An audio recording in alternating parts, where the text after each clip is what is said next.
Muy buenos días. La zona euro sufre un alto riesgo de estancamiento económico por el avance de las infecciones, es lo que aseguran hoy 48 de los 55 economistas consultados por Reuters en medio de la constatación de que la pandemia se acelera en la región. Alemania ha vuelto a marcar un nuevo récord de contagios, mientras España o Italia se preparan para otros posibles toques de queda, un camino que ya ha adoptado Francia para 46 millones de ciudadanos. Mientras tanto, los inversores tratan de digerir un debate menos bronco y con un tono más sosegado de Donald Trump, que sin embargo, de momento, no parece haberle servido para recortar terreno en las encuestas. Estos audiomercados buscamos todas las claves de la sesión, gracias como siempre al patrocinio del broker IG.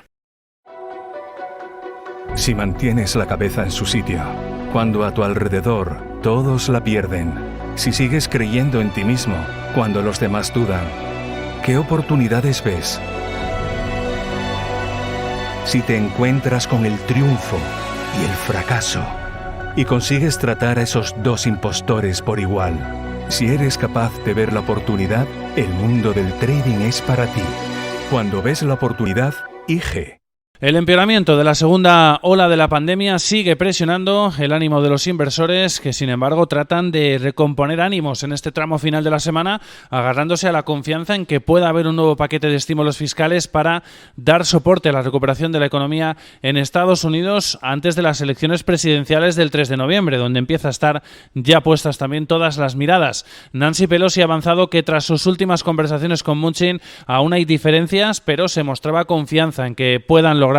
la semana próxima, aunque su optimismo contenido no ha sido correspondido por otras voces de la Casa Blanca, entre otras cosas porque aunque haya acuerdo con los demócratas, los republicanos en el Senado siguen manteniendo su oposición a apoyar el plan en la Cámara. El principal asesor económico de la Casa Blanca, Larry Kudlow, admitía que las diferencias no serán seguramente resueltas antes de las elecciones de dentro de semana y media, y ya con la recta final de esa campaña electoral y con los inversores tratando de digerir el último cara a cara que hemos visto esta pasada noche entre Donald Trump y Joe Biden. Un debate mucho más tranquilo y menos caótico, pero igualmente duro en el trasfondo del mensaje que el primero, y en el que el presidente trató de enfocar su mirada, de extender la sombra de la corrupción sobre el candidato demócrata, que volvió por su parte a disparar sus mejores balas cuando el hilo conductor pasaba por la pandemia en el país que más muertos deja hasta la fecha, con algo más de 225.000. Joe Biden llamó a criminal a Donald Trump por prometer una vacuna de forma inminente, en cuestión de unas semanas, dijo el republicano,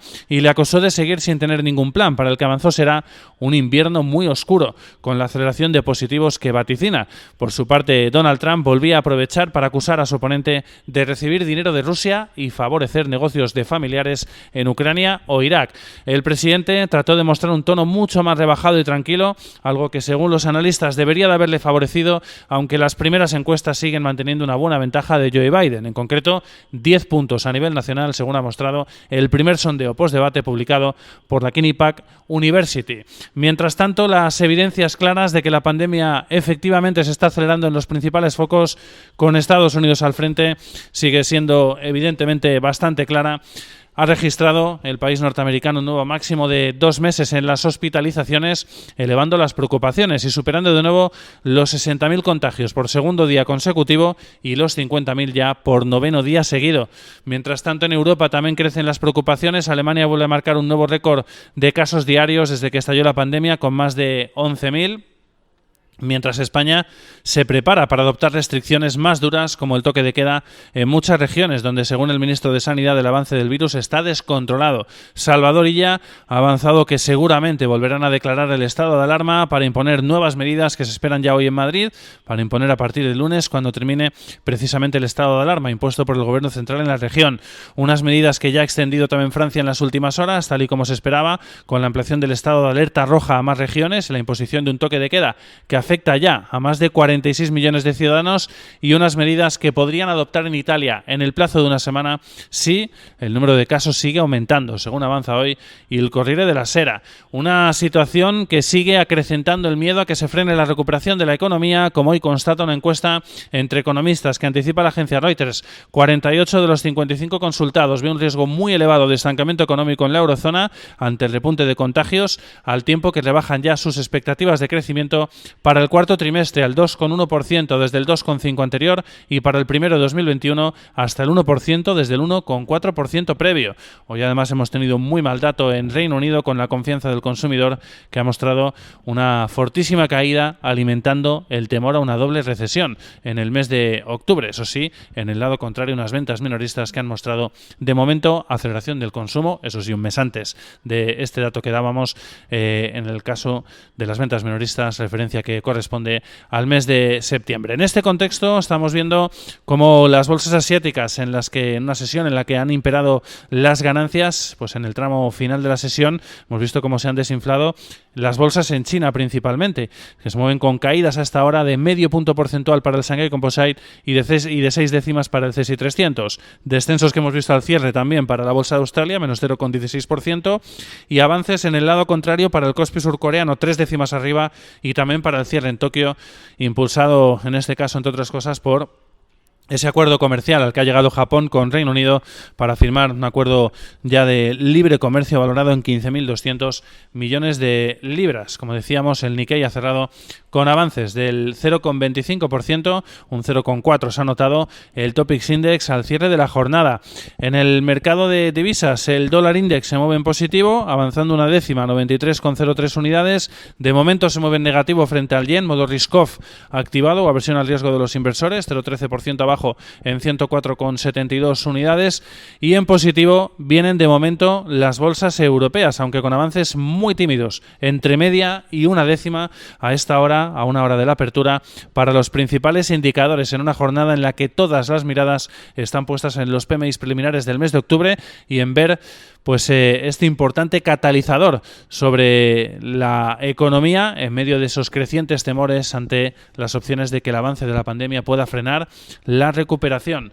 En el plano empresarial, a la espera de esos PMIs, vemos cómo los resultados trimestrales siguen marcando el paso también a este lado del Atlántico. Acabamos de conocer las cuentas del banco británico Barclays, cuyos ingresos han situado por encima de las expectativas, 2.910 millones de libras frente a los 2.620 esperados, y también su beneficio antes de impuestos, 1.220 millones de libras frente a los 650 esperados. Además, mantiene previsiones, aunque dice que están bajo una importante incertidumbre, y añade que a finales de año dará su visión sobre el dividendo. Más resultados en el sector automovilístico. Renault ha conseguido superar previsiones, 10.400 millones de euros de ingresos frente a los 9.960 esperados. Mantiene previsiones para todo el año.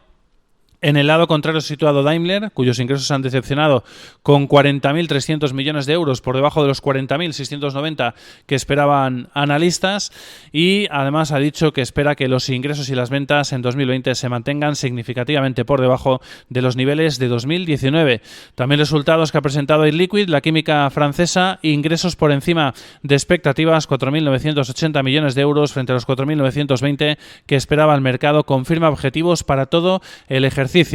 Y otras noticias: importante contrato el que se ha adjudicado Cellnex, el grupo español de telecomunicaciones del IBEX 35, para entrar en el mercado en Polonia. Ha comprado las torres de la francesa Iliad en una operación valorada en 2.100 millones, 800 que desembolsa por la compra del 60% de este negocio, junto a 1.300 que ha comprometido en inversiones. Va a sumar 7.000 nuevas torres en Polonia, por lo que ya en toda Europa supera las 73.000 torres, con una cartera de contratos valorada en unos 53.000 millones. Sin duda, importante acuerdo el que ha firmado Cellnex en el día de hoy. Y además, también otro apunte: Grifols ha anunciado que va a abrir centros especializados para empezar a probar ya su prometedor tratamiento para el Alzheimer. Sin duda, también importante avance el del grupo de hemoderivados español. Y al otro lado del Atlántico, con los inversores tratando de digerir el debate, vemos cómo los futuros parecen a esta hora decantarse por las pérdidas. 2 décimas están cayendo los futuros tanto del Dow como del S&P como del Nasdaq 100, en una jornada en la que esperamos ya poquitas referencias en el plano macroeconómico, eso sí, importantes, como son también esos PMIs adelantados, manufacturero, compuesto y de servicios del mes de octubre. Esperamos también el habitual Baker Hughes con el número de refinerías activas durante la semana, y en el plano corporativo las cuentas de, entre otras, American Express. Además van a cotizar las de Intel, que caía ayer en el mercado After Hours más de un 9% para la compañía del sector tecnológico, después de haber presentado pues unos resultados que mostraban, en este caso, pues un beneficio por acción por encima de expectativas, también los ingresos, pero generando dudas con sus previsiones para todo el ejercicio, lo que provocaba caídas, en este caso, como decíamos, de 9 puntos porcentuales en el mercado After Hours. ¡Feliz sesión!